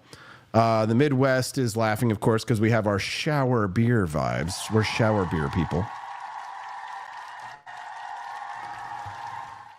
Shower beers. Oh man, the shower beer is the best. If you're ever lucky enough to like go to the lake or have somebody gets like the outdoor shower, you can get like come back in from the lake, maybe doing a little jet skiing, you know, and then you got like, and it's like a hot day, right? And you're a little toasted, and you get into the shower and it's like an outdoor shower, but it's still kind of warm. Man, my buddy had one. He had a beach house in Delaware, just right down the street from Joe Biden's house, his beach house. Rehoboth Beach, Delaware. Beautiful white sand beaches. It's like, what the hell? Why is this in Delaware? It's amazing. But he had these outdoor showers that would be hot. And he had like this Neutrogena shampoo kind of thing that just smelled freaking amazing. I will never forget. One of the best days of my life. We go out jet skiing. Dolphins are like swimming around us with all these like bait fish and stuff. One of the most beautiful days. You know, we got nice and cooked, nice and crispy. We go back to the beach. And we walk up to the house and we're feeling nice and we're feeling pretty good already. And we get in the shower and it's like a kind of a cool shower. I put it on cool because you started cool because your skin's roasted and then you like slowly build it up to warm, which you can tolerate. But then he brings us this like just beautiful zesty craft lemon beer, right? It's kind of like, you know, the Blue Moon, but it was like maybe a lemon shandy or something like that. It makes you want to drink. But don't do it. No. It's California sober. California sober would mean no shower beers. And we in the Midwest are known for shower beers. So no drinking, but smoke weed still. So I'd love your thoughts on the state's question here. Shower beer. Are you guys a shower beer or are you California sober? Somebody says fully support California sober. It's currently getting me through a hard 75 right now. Well, good for you. Whitey White says the pothead lovers said that the same amount of people or even less would do pot if it were legal. They were greatly mistaken. It's true. But at the beginning, the argument is about someone's ownership, self-ownership, and the question of whether or not we own our lives, our bodies, and what goes into our bodies, which I agree that we do. Harm reduction. So the pitch is simple for California sober that you swap dangerous drugs for, quote, safer ones. Advocates say it's practical. Why go cold turkey when you can ease off with a joint? But critics, including addiction doctors, warn it's a slippery slope to relapse, especially for hardcore users. It's not medically approved. Duh. No doctors are signing off on this. The Cleveland Clinic's Dr. Akhil Anand says, look at this, me getting you guys some real data and facts on this stuff. Dr. Akhil Anand says swapping alcohol for weed doesn't shut the drinking door. Studies show folks often backslide, plus 30% of pot users risk dependency. Science says proceed with caution. So have you ever been like, what was that old Doug? Was it Doug Stanhope or who was the guy, the weed guy sketch? He did like a weed documentary. He was a comedian and he always was high and you could tell because his eyes were like cranked up till 11. He was so tilted. But he was like talking about beer. He was like weed. He's like, oh, you're drinking a beer. And he's like, oh, you want a joint? It's like, no, thanks. I just got high. Of course you want a beer and a joint. It's Libertarian Show, guys. And we're getting towards the end. I hope you guys are going to be joining us tonight for the Freedom Arcade. Okay, drop a 1 in the chat. Number 1 in the chat if you are going to be with me and Stephanie and Hazel tonight for the Freedom Arcade show, okay? Tadbod Baboon, Jesus says, I quit meth, cocaine, weed, and pills cold turkey. Good for you, man. It sucked for 4 horrible days. I bet it did. After that, though, the world was a very different place. Yeah, I quit my nicotine vape like 3 or 4 years ago. Stephanie and I had to have like a whole like ceremony in the backyard so that I like buried it. It was the Jewel pod. And man, when they made those cool mint pods, they were good. I was addicted to that nicotine vape. and letting it go, like you say, the first 4 days. And I don't know about meth. I've never done meth. Cocaine is weed and pill. Only when I drink. Just kidding. Weed and pills. We can talk about that later. But nicotine, never was addicted to the drugs, but the nicotine. Wow, did I need that Juul pod. So vape free, feeling so much better. I teach karate now. I work out more. I don't eat the best. I still do drink some alcohol. But you know what? I'm loving life. I'm just shower beering it up. What about you? So California sober, no alcohol, weed, some psychedelics. So less government dictating our vices, more personal choices, we say, right? But it's leaning on a substance, right? It's not pure self-reliance, right? So a sense, right? True liberty, I would say, maybe is kicking it all, right? Being free of addictions, right? You're never going to really be free, I think, of all vices. But I would say that, if let's say you're addicted to pornography, or you're addicted to nicotine vapes, or you're addicted to Zyn, or smokeless tobacco, or these pods that people are using and putting in their mouths. If you're addicted to it, are you really free? Do you really have true freedom, right? If you need it, if you have a chemical dependency, is that really true liberty? I don't know the answer to that, because most people think that libertarianism has to do with just, what the government is, and like freedom from coercion, from official coercion, and maybe like corporate collusion and things, and price fixing arrangements, perhaps force and fraud. But have we ever talked about the concept of being free? I think no, libertarians haven't had this conversation, because so many of them are on drugs. A lot of libertarians are on drugs. Trust me, I know it. My good rest in peace, John McAfee. Alcoholics Anonymous and 12-step purists call this heresy. This is not real recovery, they say. California sober fans like Harvard's Dr. Peter Grinspoon push it as a lifeline for opioid or booze quitters. I wonder what your thoughts are, guys. Is this a coastal elites versus heartland grit? I'd love to hear your thoughts on that. Let me know if you guys are going to be joining us tonight for the Freedom Arcade at 9 p.m. Central here at Rumble by dropping the number 1 in that chat. I'd be curious to see how many of you will be able to join us tonight. I don't expect a large crowd tonight, just because it is paywalled. It is members only. But we'd love to have 10 to 15 to 20 people there. I would consider that a win. So join us tonight at 9 p.m. Central on the Wake Up America show's exclusive premium members only content. At rumble.com/AP for Liberty. Entropy Nomad, he's going to be there. Way to go. It wouldn't be the same without you, brother. Amy J. says that she quit smoking 15 years ago. Wouldn't touch those nicotine pods with a 10-foot pole. Good for you, Amy. I'm glad. Dad Bod Baboon quit smoking 18 years ago. Used Chantix with no problem whatsoever. Now I can't stand the smell. I know that feels, bro. Well, vapes have way higher levels of nicotine compared to cigs. Wouldn't surprise me at all. Kermode Bear says, not sure if I can make it. That's barn time, but I'll try and log into my phone and leave it running so you get the Rumble Premium money. And thank you very much. Wyoming Wildman asks, what game are we all doing? Well, I'm thinking about doing 2 games. So the intro game, I think, may be a surprise. I'm not sure if I want to reveal it right there, but it does have a libertarian twist tinge to it. And then we're also going to play some party games with you guys. So everybody who's watching that, and I think that it maxes out at like 10 players. But and I'm so excited that I get to write video games off my taxes now as a business expense. Hell yeah.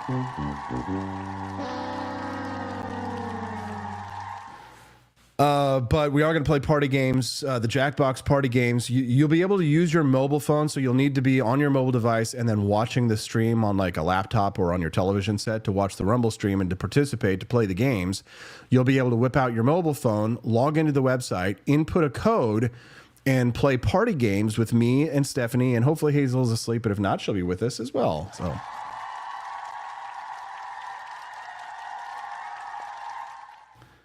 Brad Beckman says vapes are 10,000 times worse than cigarettes. There's no end to them. So for me and a lot of others, it was a constant cycle of hitting them. I literally started puking blood. I was better in a week. There we go. Wyoming Wildman says he'll be sure to put it on the television in the living room. Yes. Yeah, decision points. Love Jackbox. That's what I was going to suggest. Yes. So we're going to play games with ourselves, chatting with you guys. And the first part will be we will be playing a video game, and then we will also be listening to the president's speech. So we'll be reacting to that. It won't be pure, unbroken, only listening to the president's speech.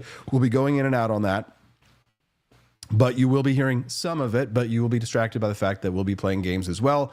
And then, of course, we will switch over to our party games tonight, and we'll have a lot of fun. So here tonight, you, me, Steffi P, we're going to have a lot of fun on the Wake Up America show. But some of you will be California sober. Some of you will not be sober at all because you'll be drinking alcohol, and that's okay. That's okay. Okay, so some of us have a glass of wine. All right, there's no rule book when it comes to the California sober, right? Some include a glass of wine. Others stick to THC edibles, right?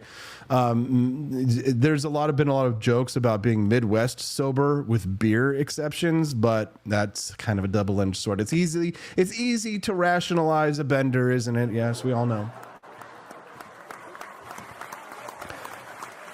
Fox News just ran a story ditching alcohol and going California sober last week.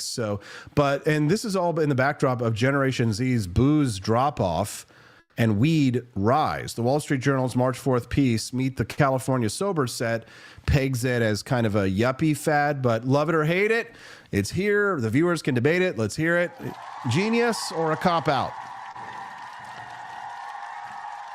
Send us a text at 573-319-1586. That's 573-319-1586. We'd love to hear your thoughts on that. You can also do us a favor by clicking like. You can click like, or you can also subscribe to the channel by clicking follow as well. We'd be glad to have you become a regular guest on the Wake Up America show. And if you click the follow button, you'll get a notification whenever we go live here on the stream. Tomorrow's Wednesday. Unfortunately, no Judge Andrew Napolitano tomorrow. Don't be sad, but yes. Can we please get Steffi to play Resident Evil at some point in the show? Absolutely. Make sure Hazel's in a sound-resistant room. Steffi will scream. No, it's true. You know what's funny about all this? It's just so silly because Stephanie, for whatever reason, one of her dreams in life, and I'm dead serious about this, was that she always wanted to be a gamer. And just play video games.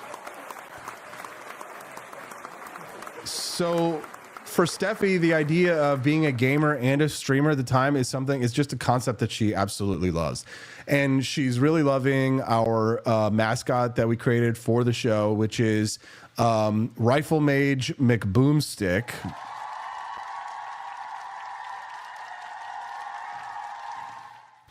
So join us tonight, and if you're going to be there with us, drop a number 1 in the chat to let us know that you're going to be with me and Stephanie Peterson tonight, right after Culturama. But you got to watch Culturama first, baby, right here on Rumble. Rumble has been so good to us. Rumble has treated us well. Rumble has supported us.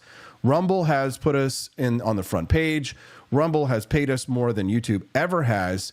So if you want to support Rumble and the Wake Up America show on the For Liberty Network and Culturama Liberty Tonight, join us tonight for the Freedom Arcade. It's Rumble Premium. So when you get there tonight, if you're not a Rumble Premium subscriber, you'll be prompted to become a Rumble Premium subscriber. You will enter your credit card information. You'll become a Rumble Premium subscriber. And Stephanie and I, of course, get credit for that. Financially, we get paid, which I think is fine, of course, because that's capitalist freedom. Capitalism is freedom. Kermode Bear says, Austin, send me your Steam account so I can send you games. I will do that. Kermode, do me a favor, man. Will you just send me a text message to the phone line, and then I can just copy and paste it and send it over to you. But we are going to play games with our friends and our fans in future episodes. We will have guests on Freedom Arcade show, but it will be a paywalled premium content. So it will be a smaller audience, but they'll be more engaged. So it's good. If you guys want to hang out Tuesday nights, 9 p.m. Central, right after Culturama, just as soon as Daniela show's over tonight, just pop on back over here at rumble.com/AP for Liberty, and we'll see you guys here. Send me a text. I will send you guys my Steam account. 573-319-1586. That's 573-319-1586. Tonight, the Freedom Arcade. I'm going to be busting my ass trying to get this ready for tonight. It's going to be a long day, and then a long night, and then tomorrow morning we're right back here with no judge. So fewer guests. So basically, my life for the next 48 hours is pain. If I had some mushrooms, I could be California sober. Or some weed. Yeah, but have you ever played video games on weed? No. Why would you ever play video games on weed? No, that would hurt your high score, obviously. Come on, please. No. Don't do drugs, kids. NGM 77, is it free? It's not free. It's Rumble Premium. Sorry. We're part of the Rumble Creator Program now. We don't have a green check mark on Rumble anymore, like the peasants, the other peasants who aren't in Rumble's Creator Program. Notice that blue check mark, baby? That means that we're better than you, and we know it. Globo Jim. Make sure that you're joining us tonight here at 9 p.m. Central Time, right here at rumble.com/AP for Liberty. It's going to be a long day for me and Steffi. So wish us luck. We'll see you right here, back here tonight, right after Culturama, 7 p.m. Central. Love you guys. Hope you enjoy the show. Live long and prosper. Be California sober, which means do drugs. But don't do drugs, kids. See you tomorrow. Or tonight. Tonight. Maybe I am California sober.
Tired of spending your hard-earned money on woke corporations that don't share your pro-freedom values? Fed up with sipping liberal lattes and progressive cappuccinos? Introducing Founding Flavors from AP for Liberty Shop. Get your day started with Washington's Revolutionary Roast. As robust and principled as the man himself, this blend is the shot of energy heard round the world. Or maybe you want to taste the fervor of freedom with Adams's Patriotic Perk. It's as dynamic and balanced as the U.S. Constitution, sure to awaken your spirit of liberty. For the aficionados, we've got the Jeffersonian Java, a complex mix of flavors that speaks volumes about your refined tastes. And don't forget Betsy's Liberty Lullaby, our decaf option, crafted with the same care and dedication Betsy Ross put into our Star-Spangled Banner. This blend lets you enjoy the taste of freedom anytime without losing sleep. No woke beans here, folks. Just pure, patriotic, pro-freedom flavors brewed with love for liberty. So why compromise your principles for a cup of coffee?